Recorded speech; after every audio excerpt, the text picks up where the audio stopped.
The relationship between media institutions and their audiences is dramatically changing.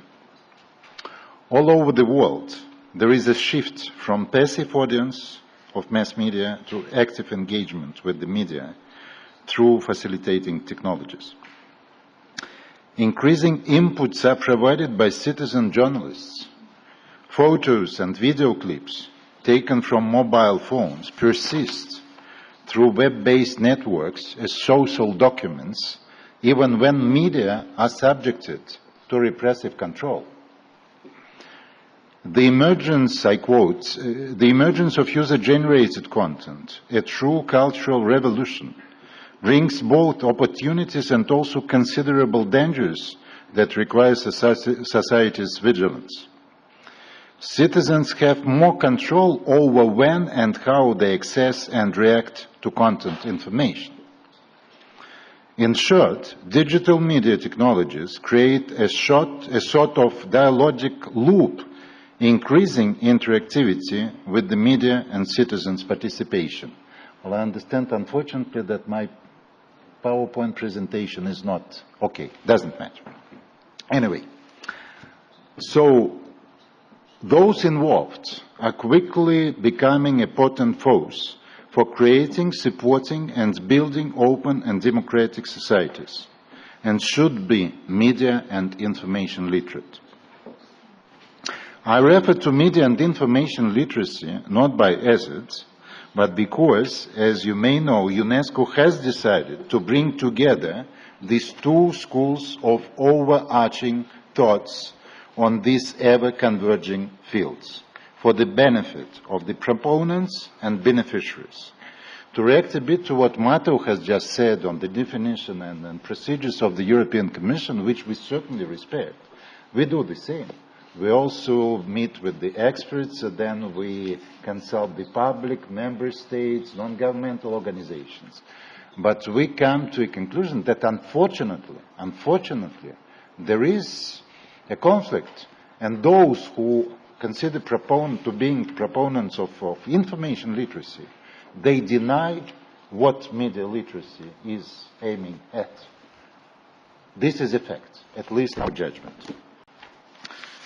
Anyway, there is indeed an extremely positive development, a genuine global trust for media and information literacy, with many positive developments indicating that attention is turning toward a policy and regulatory framework to support the systematic take-up of media and information education.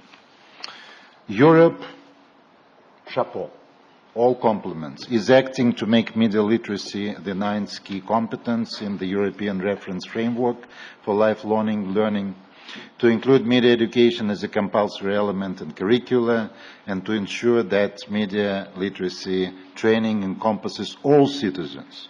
To quote our colleagues from the European Commission, media literacy is an extremely important factor for active citizenship in today's information society, a real key prerequisite, just as literacy was at the beginning of the 20th century. Media literacy is an essential instrument of expression and plays a primary role in building a European identity.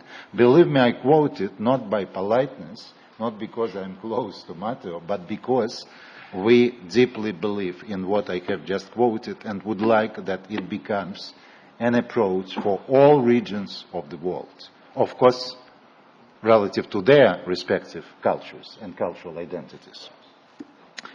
President Obama in the United States proclaimed last October National Information Literacy Awareness Month.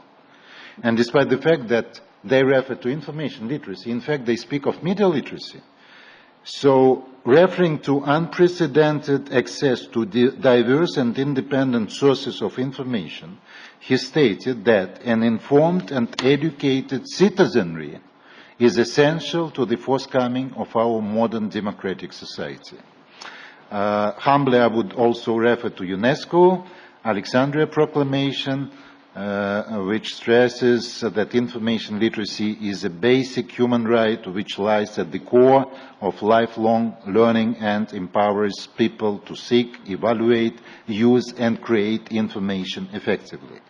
I reiterate, now those who are proponents of media literacy, information literacy, digital literacy, freedom of expression literacy, they all think of critical thinking and creative content. All of them, without exception. So, more international, regional, and national institutions, more regions of community stakeholders and proponents of media and information literacy. I would mention at least two first international conferences, which is a kind of a breakthrough. One in Arab states. You would all remember the conference organized by Mentor with Sami Taye and Jose Manuel in Riyadh in Saudi Arabia, and then the first Africa Media Literacy Conference. Of course, many countries are still at the embryonic stage, including, unfortunately, in Africa, in the Pacific region, where UNESCO started introducing media and information literacy several years ago. Excellent resources have been and are being created in different languages, including some of the participants of this meeting.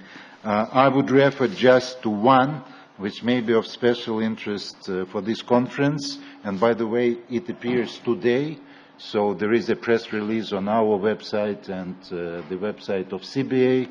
I will show it and then I will offer it to Paolo. Thank you again for having invited UNESCO to this conference. So the title is Guidelines. To my mind, it's extremely important. Guidelines for broadcasters on promoting user-generated content and media and information literacy. Media and information literacy for both, for broadcasters and for user-generated content creators. I will not go into the history to save time. I would mention that World Summit on Information Society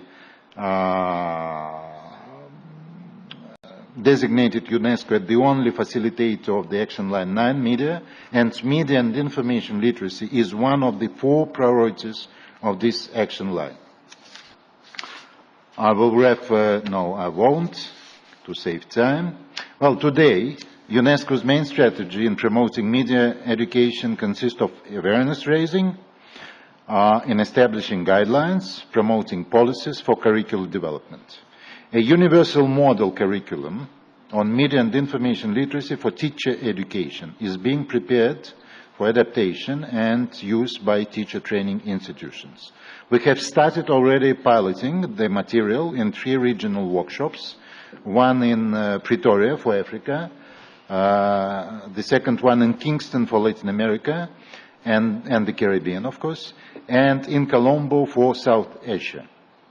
UNESCO is also developing an open educational resource for a new media and information literacy curricula.